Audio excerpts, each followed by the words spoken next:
94.3 The Shark, Everything That Rocks. The immensely talented Chris Jericho, lead singer of Fozzy. Spotlight cracking the top 10. Good morning, Chris. How are you? Good morning, man. Yeah, I'm pretty excited about Spotlight after I think about 5 months on the charts. It's just now hitting the top 10, which is great. It shows the, kind of the longevity of the song and just how people continue to get into it. I mean, there's a few rock and roll charts. And like you mentioned, top 10 on Billboard, top 10 on Media Base, number one on the secondary market chart for 6 weeks in a row. So it's just kind of like the rock and roll song that keeps on giving in a lot of ways for us. Did the success of Judas set some sort of expectation for you for Spotlight? Well, I mean, Judas was or is, our proverbial hit single. And, it's the song that went gold. It's the song that gets sung, every week on television. It's the song that gets played in hockey arenas and football arenas. So it's kind of hard to top that. You know what I mean? Not that it's as big as Enter Sandman, but I think, Metallica realizes, okay, that's the one.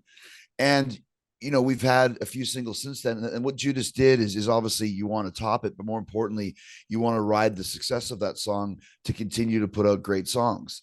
And if you look at Sane that came out, if you look at Spotlight that came out all after Judas, Nowhere to Run, Painless, Burn Me Out, they all went to the top 10 as well.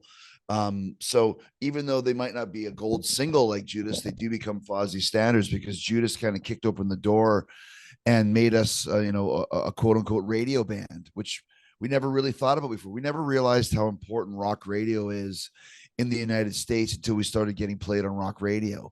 Then you can see the difference about how the band grows, the live attendance, the perception of the band, the presence of the band. So it was all based around the success of Judas. And I think our job now is to continue to put out songs of that quality to continue to keep the ball rolling. Chris Jericho on 94.3 The Shark, Everything That Rocks. Chris, from the first book that you put out, you talked about how music was a big part of your life. And the first Fozzy album was a covers album. You had that awesome Guar-like backstory about being stuck in Japan for 20 years. Was there a turning point where you realized I could do music as a full-time second career? Well, absolutely. I mean, I think once the first couple Fozzy records came out, it was more of just a fun thing. Just let's just have some fun. We got some good friends that can play some great music, and then we started playing some shows and realized that we had great chemistry as a band. But I think the moment where we kind of dropped the whole storyline of Fozzy very early on was when we got invited to play the Howard Stern show. And Howard was doing a thing where, he claimed that his celebrity band was better than anybody else's celebrity band. And so he had, anybody that was like, Kevin Bacon or Doug Flutie or those types of guys.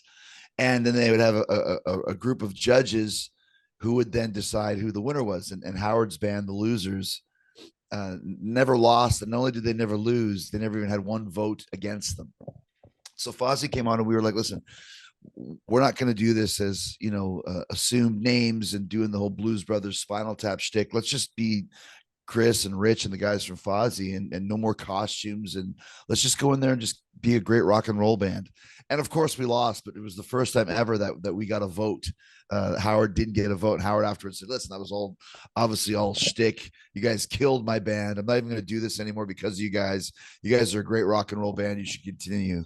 And not that Howard gave us, the reason to live, so to speak, but we knew at that point that like we got a really great thing happening here. And then in 2010, I think is when Rich and I decided, like, listen, let's do this full time. He had been doing other bands and I had been, kind of really juggling it with wrestling. And it was kind of the secondary thing that we would do whenever wrestling allowed it. And then we would decide, let's go the other way around. Let's make Fozzy the priority and I'll make my wrestling schedule around the band. And that's kind of when things started really opening up. And then, like you mentioned, when Judas hit in 2017, that's when things really became massive for Fozzy. We're talking to Chris Jericho on 94.3 The Shark, Everything That Rocks. Fozzy, Spotlight in the top 10. Chris, I saw you at 89 North in Patchogue in 2017. I'll never forget it. It was the day after Chris Cornell had passed away. '89 North was packed. There were a ton of wrestling fans there, but there were a ton of Fozzy fans there, and a lot of them are the same. But did you notice a point where there were more people there for the music than just Chris Jericho, the wrestler, who also has a kick-ass band? That happened in the UK very early on. We went to, I think our first tour of England was 2006. And that's where people didn't really care about the wrestling side of things. They just really loved the band. And for whatever reason, we've always had a great fan base in the UK.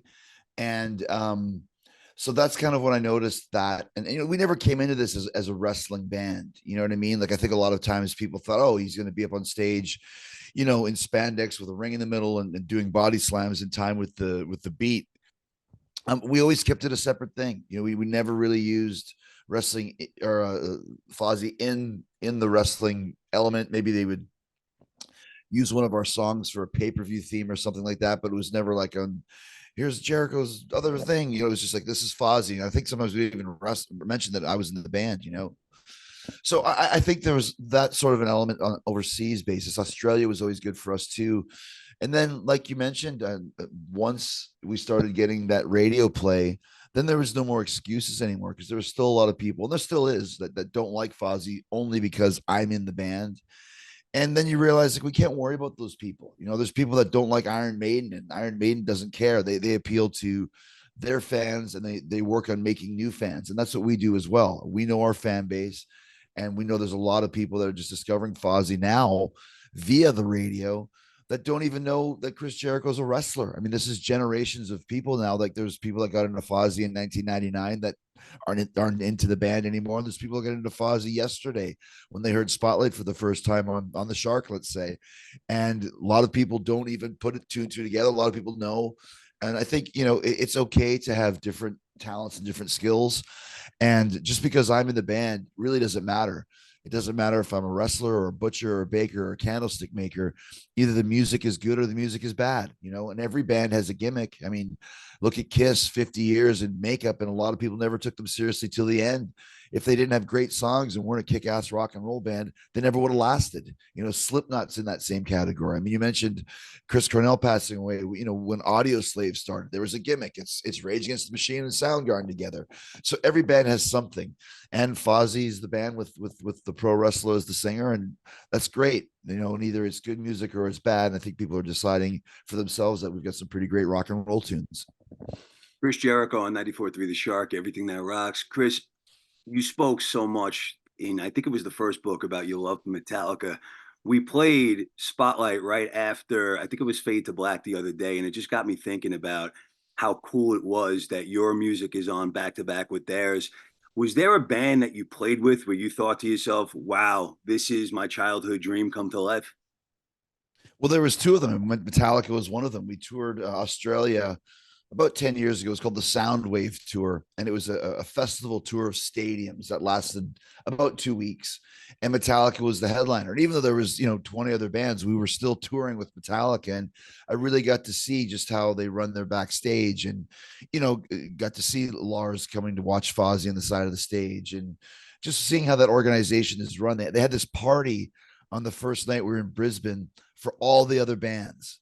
And it was like, oh, as if Metallica is going to show up. And of course, you get off the bus and there's James and Lars and Kirk and Rob, and they're greeting everybody. And they're like putting on this big kind of a barbecue for all the bands. And like I said, there was at least 20 other bands, if not more. And they really went out of their way to ingratiate themselves like, welcome. This is a stadium tour, but this is, you know, our tour.